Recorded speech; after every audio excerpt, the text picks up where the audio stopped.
You know, as a police officer, I'm compelled to make this video. I've been in law enforcement for 10 years, and I'm speaking to my peers, other fellow officers, people in any kind of law enforcement position. I've seen officers nationwide enforcing tyrannical orders against the people, and I'm hoping it's the minority of officers, but I'm not sure anymore, because every time I turn on the television, every time I look to the internet, I'm seeing people arrested or cited for going to church, for traveling on the roadways, for going surfing, opening their businesses, going to the park with their families, or doing nails out of their own house, using their own house as a place of business, and having undercover agents go there and arrest them and charge them with what? With a crime? I don't know what crime people are committing by doing nails in their own house, but we're seeing this more and more and more, and we need to start looking at ourselves as officers and thinking, is what I'm doing right?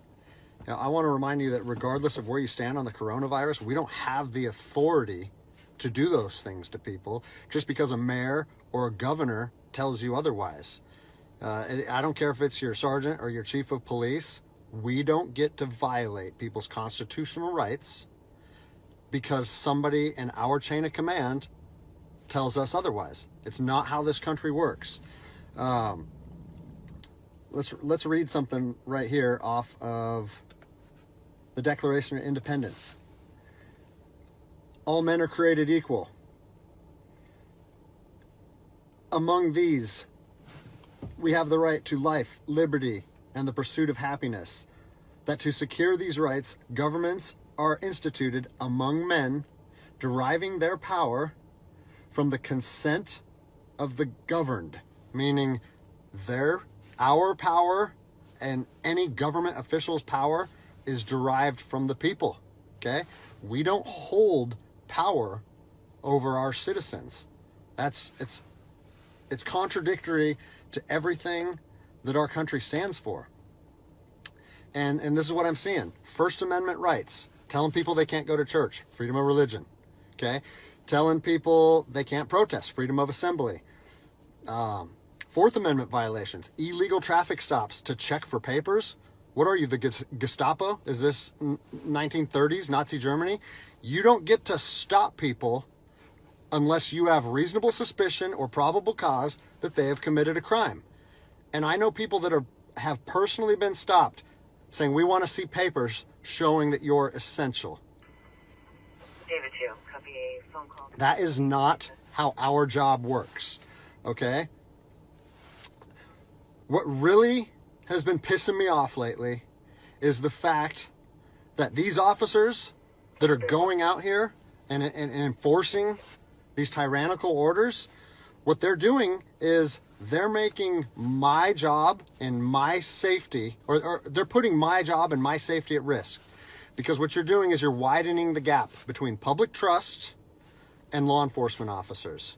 And what that's going to do is it's going to, I mean, look at what's happened to law enforcement in the last 10 years. Less and less public trust, and more often than not, that is a result of isolated incidents that get blown out of proportion. They're not isolated anymore. They're happening every single day. And the thing that I want you guys to realize is that our power that we hold as law enforcement officers, it's nothing more than a facade. It's a badge and a gun. And people, you don't realize, if you haven't lived in anarchy, if you haven't seen combat, things can be stripped from people in a heartbeat. And that's what I'm afraid of. I'm afraid that these actions are going to wake a sleeping giant, i.e. the American people, okay? They are going to be put in a position where they won't have their rights trampled anymore. And us as law enforcement officers, we'll have our ability to enforce the law stripped from us in about 10 minutes, okay? I think what is going to happen if this continues is we're going to see bloodshed in the streets, okay? I don't want to see bloodshed in the streets on either side of this coin. I don't want to see fellow officers get injured or killed, and I certainly don't want to see citizens get injured or killed. And I promise you, most of you out there doing these tyrannical acts against our citizens, you're not ready for combat. You're not mentally or physically ready for combat in the first place. I promise you, you don't want to go through that, and I hope I never have to go through that again. You know, you don't get to just say, well, I'm doing this because I was told to do so, or I'm following orders, or I need to keep this job. Guess what? I need to keep this job more than anybody. I have 3 young children. I have 2 houses. Like, I have the same sob story that the rest of you guys have. But my personal choices and my living arrangements, no matter what they are, don't allow me to trample on people's rights. And I don't understand why that concept is so hard for people to understand. Listen, you need to stand up for what's right.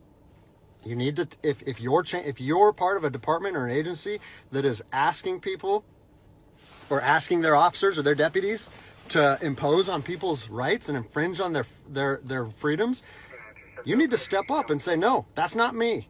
That's not what I signed up for, and that's going against my oath. And if that costs you your job, so be it. At least you'll be able to look at yourself in the mirror at night. I've already expressed this to my department. And luckily for me, I come from a department that I feel like my chain of command shares my view, but I don't care what department you're part of or what your chain of command thinks. You don't get to trample on people's liberty. And so, you know, as a special operations veteran, I've fought on the streets of Iraq under the U.S. government's guise of freedom. And I'm telling you what, the American people are going to you are going to wake a sleeping giant, and they are going to fight 10 times harder for their freedom on their soil than anything you've ever seen before. And if that's something you're willing to face, then keep trampling on people's rights. But I promise you, the American spirit of defiance is going to rise again, and it's going to be a big problem for our country. So I'll leave you with this, something that I learned as an E-nothing in the Army. No matter what situation you're put in, if you look inside yourself and ask yourself one question, am I doing the right thing? You ask yourself that, you know the answer. And no amount of money or no order or law or anything should be able to make you go against doing the right thing. So I'm imploring officers to look inside themselves and ask themselves, is this what I want to be doing to my citizens? And I think the answer is clear. And if we all stand up together, guess what? It'll be a non-issue, no factor, because people and law enforcement will be united like we should be. Hey, what's up, guys? So I just kind of wanted to take a couple minutes, get everybody caught up to speed on what's going on in my life. I've been getting a lot of questions, and figured I'd just make a second video and answer some of the things that I've been receiving. I first wanted to say I'm humbled by the response that my video got. It's been viewed millions and millions of times. People all over the country have been calling me, texting me, sending me emails, comments, and the overwhelming majority of it has been positive. And so I think that's pretty cool, because my whole thought process on making that video was trying to bridge the gap between law enforcement and the public. And I've seen both sides with open arms willing to embrace that. And I think that's a step in the right direction. So that's pretty cool. One thing that I've seen come up over and over in the comments, and I've been an email sent to me, is, are you going to get in trouble? What happened to you? Or is there any discipline any discipline taking place? And so I figured I'd take a chance and give you a little synopsis of the last 3 days of my life after posting that video. So I posted the video on Tuesday, was it May 5th? And it took it took a day or two before it really started getting a lot of traction. But the next morning when I woke up on the 6th, I think it was only at a few thousand views. And I had received a message from my command saying, wow, Greg, what a powerful message. We agree with that 100%. Well done. And that was actually a relief for me because I was like, great, you know, I know that it's risky putting something out like that, but I felt like it was so grounded in integrity and liberty that no one would have an issue with it. So that was a relief. And then fast forward 3 hours later, I get another phone call from my command and it said, hey Greg, the video's up to 400,000 views. It's time to pull the plug on this thing. And I immediately, it kind of caught me off guard because I said, why would we want to pull the plug on something that was already acknowledged as a good and powerful message from one law enforcement officer to others? And I said, yeah, that doesn't really make sense to me. I think maybe we should embrace this message and we should share this with other officers. And he said, listen, you know, it's not up to me. I have been directed to tell you to take the video down, and I need to know if you're going to take the video down. And I said, no, I can't take the video down. Because if you listen to my first video, the whole message that I was trying to share with people and impart on them is if you believe in something in your heart, you have to stand by that conviction, even if it costs you everything. And like I said last time, I have 3 little kids. I have this house. I have another house. I cannot afford to lose my job. But after putting that message out there and sharing that with America, and it was so well received, I can't then just say, even though that's what I believe, I'm going to take a step back. I'm going to retract my words, and I'm going to allow my command to prevent me from sharing my heart and my truth. And I said, so with that in mind, sir, I can't take the video down. And, you know, I didn't know where this was going to go. And I immediately started thinking about what are they going to try and gig me on? You know, what did I do wrong? What policy did I violate? And I got called back a couple hours later. And by this time, it was skyrocketing. Everyone in the agency was seeing it. Cops from when I was an officer down in Los Angeles, they were contacting me. I got a call and it said, listen, the video needs to be taken down right now and you need to accept a letter of reprimand. Or we're going to take a very different approach to this if you say no again.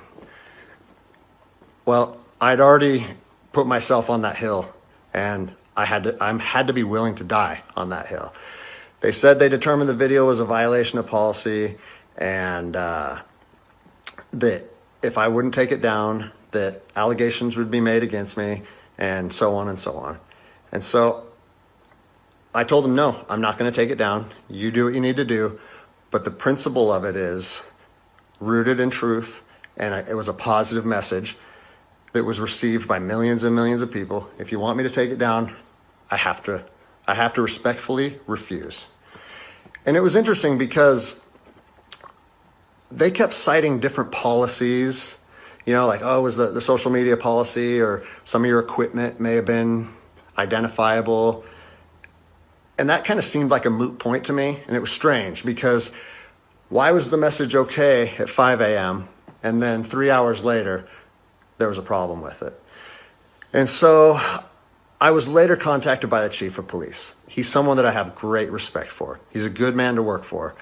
And he's the one that shot me straight. And he said, Greg, if you openly defy your governor, you can't be a police officer in the state of Washington.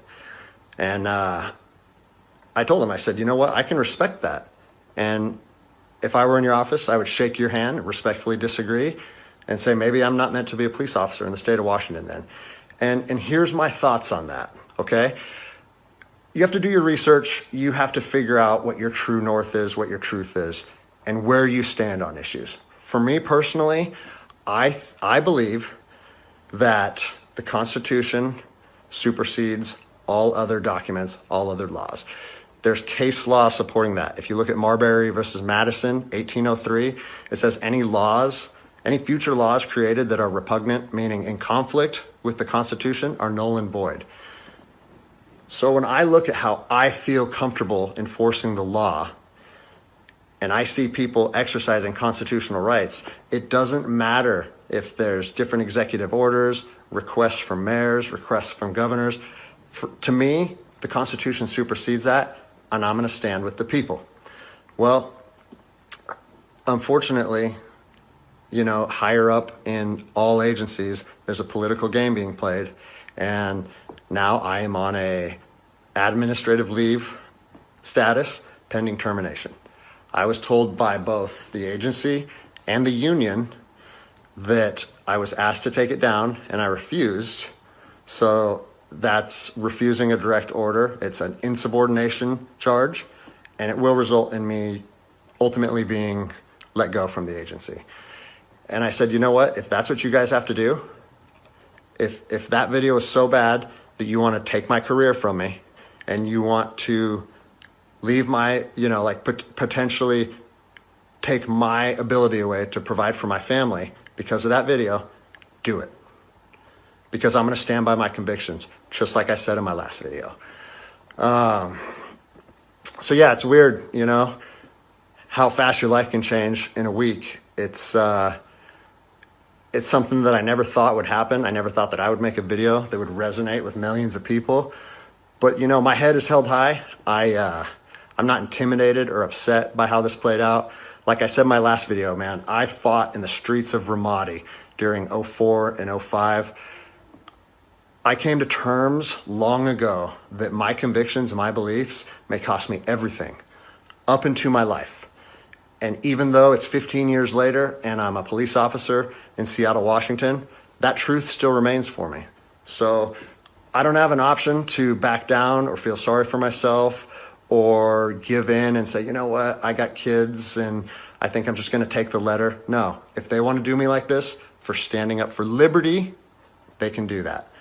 I'll leave you guys with this. You know, it's on to the new adventure for me. I've been doing different things my whole life, and I'm actually excited, to tell you the truth.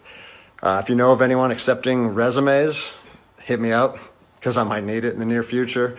But, you know, I've always wanted to circumnavigate the globe on a sailboat, so maybe it's time to chase that dream. Anyways, I appreciate all the support, guys. Take care.